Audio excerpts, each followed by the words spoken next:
düşmanları torpaqlarımızı yıxşar etmişdiler. Hələ bu da az değilmiş ki torpaqlarımıza ad da koymuştular.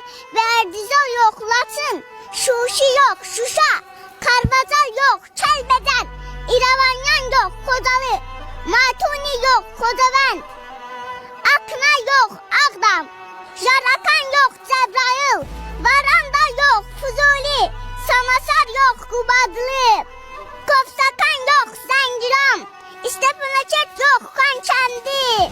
Topraklarımızın işğal altından alınmasına göre başta Cənab Prezidentimiz, Ali Başkomandanımız İlham Əliyev olmakla Qarabağda tarix yazan əsgərlərimizə, zabitlərimizə, rəşadətli ordumuza, Qarabağ qazilərimizə təşəkkür edirəm.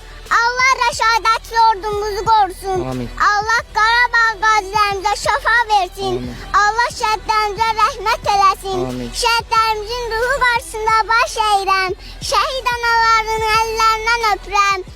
Qarşısında baş əyirəm. Şəhidlər ölməz, vətən bölünməz. Ən böyük